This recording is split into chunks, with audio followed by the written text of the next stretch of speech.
Class 8-এর রায় মার্টিনের প্রশ্নবিচিত্র বই থেকে দ্বিতীয় পর্যায়ক্রমিক মূল্যায়নের ভূগোলের 8 নম্বর স্কুলের প্রশ্নগুলোকে সমাধান করব। একের প্রথম প্রশ্ন, পশ্চিমা বায়ুর প্রভাবে মহাদেশের পশ্চিমা অংশে বৃষ্টিপাত হয় শীতকালে।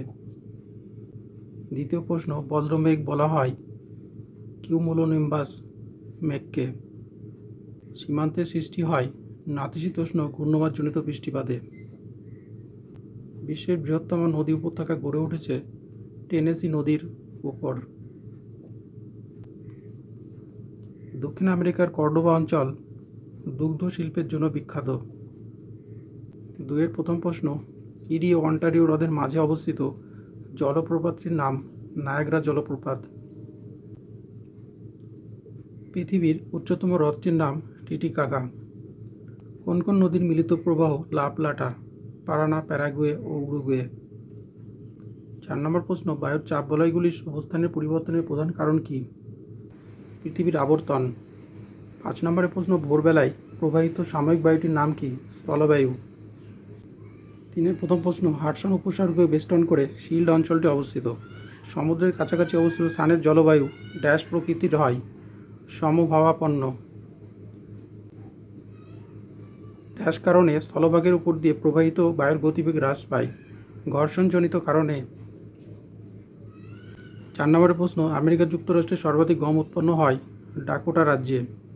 পৃথিবীর বৃহত্তম স্বাদু জলের হ্রদের নাম সুপিরিয়র। সত্য বা মিথ্যা নির্বাচন করো। পৃথিবীর দীর্ঘতম পর্বত হলো হিমালয়। এটা মিথ্যা। পৃথিবীর দীর্ঘতম পর্বত হচ্ছে আন্দিজ। পৃথিবীর উচ্চতম জলপ্রপাত হলো ভিক্টোরিয়া। এটা মিথ্যা। সঠিক উত্তর হবে অ্যাঞ্জেল। দক্ষিণ আমেরিকার অরিনোকো নদীর মোহনায় বদ্বীপ সৃষ্টি হয়নি। মিথ্যা। বদ্বীপ সৃষ্টি হয়েছে। 4 নম্বর প্রশ্ন, শিল্ড অঞ্চলসমূহ খনিজ সম্পদে সমৃদ্ধ নয়। এটা মিথ্যা।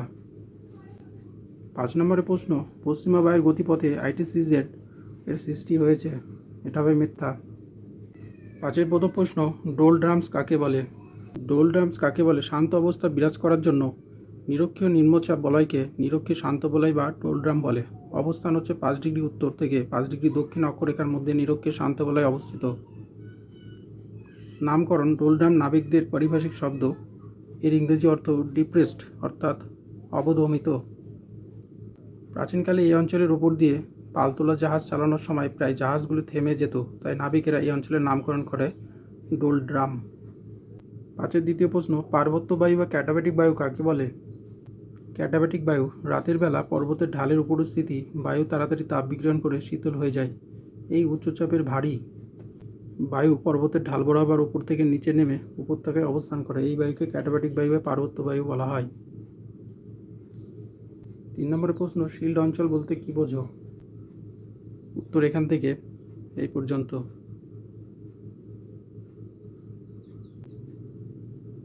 6-এর প্রথম প্রশ্ন, নিরক্ষীয় অঞ্চলে নিম্নচাপ সৃষ্টির কারণগুলি উল্লেখ করো।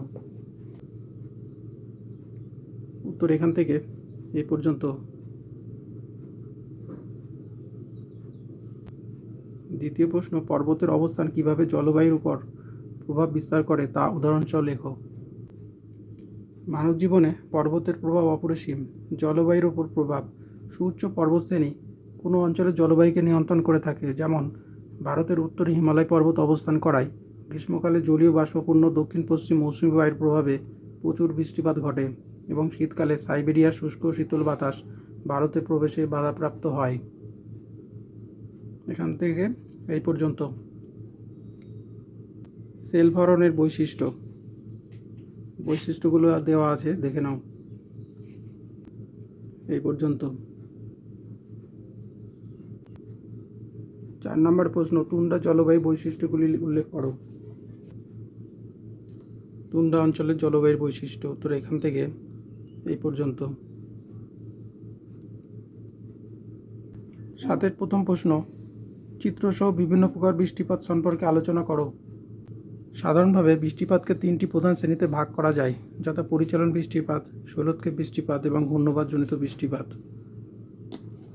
প্রথমে আছে পরিচালন বৃষ্টিপাত। উত্তর এখান থেকে এই পর্যন্ত। আর চিত্র চেয়েছে যেহেতু, এই যে চিত্র। তারপরে আছে শৈলতকার বৃষ্টিপাত। উত্তর এখান থেকে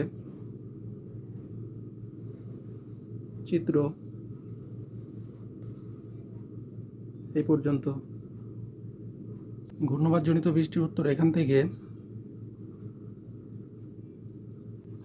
ক্রান্তীয় অঞ্চলে ঘূর্ণবাদজনিত বৃষ্টির চিত্র।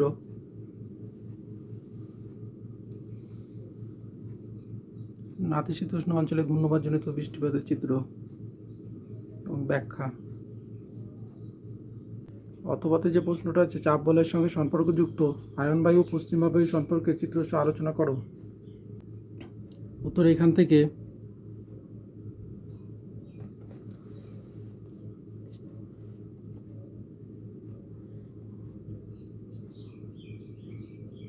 এই পর্যন্ত। সাথে দ্বিতীয় প্রশ্ন, যুক্তরাষ্ট্রের হ্রদ অঞ্চলের কৃষি উন্নতির কারণগুলি আলোচনা করো। উত্তর এখান থেকে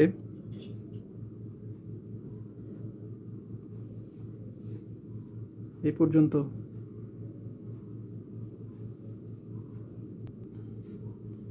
অথবাতে যে প্রশ্নটা আছে, কানাডা কাগজ শিল্পে উন্নত কেন? উত্তর এখান থেকে এই পর্যন্ত। 8 নিম্নলিখিত বিষয়গুলি দক্ষিণ আমেরিকার রেখা মানচিত্রে চিহ্নিত করো। একে আছে কলোরাডো নদী। কলোরাডো নদী রকি পর্বতমালা থেকে উৎপন্ন হয়ে পশ্চিম ও দক্ষিণে প্রবাহিত হয়ে দক্ষিণ আটলান্টিক মহাসাগরে পতিত হয়েছে। এরপর আছে পম্পাস তৃণভূমি। এটি দক্ষিণ আমেরিকার উর্বর নিম্নভূমির তৃণভূমি, যা আর্জেন্টিনা, উরুগুয়ে এবং ব্রাজিলের দক্ষিণাংশ জুড়ে বিস্তৃত। এরপরে 3 নম্বর আছে ব্রাজিলের উচ্চভূমি। দেখো, ব্রাজিলের উচ্চভূমি এটি ব্রাজিলের একটি বৃহৎ ভৌগোলিক অঞ্চল, যা দেশটির পূর্ব, দক্ষিণ পূর্ব এবং মধ্যাঞ্চল জুড়ে বিস্তৃত। এই জায়গাটা পানামা খাল।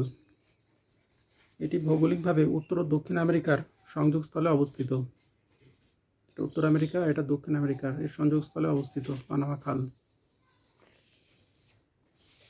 5 নম্বরে আছে ম্যাগেলান প্রণালী। ম্যাগেলান প্রণালী আটলান্টিক ও প্রশান্ত মহাসাগরকে সংযুক্ত করে। দক্ষিণ আমেরিকার দক্ষিণে অবস্থিত চিলি ও আর্জেন্টিনার মাঝে অবস্থিত ম্যাগেলান প্রণালী।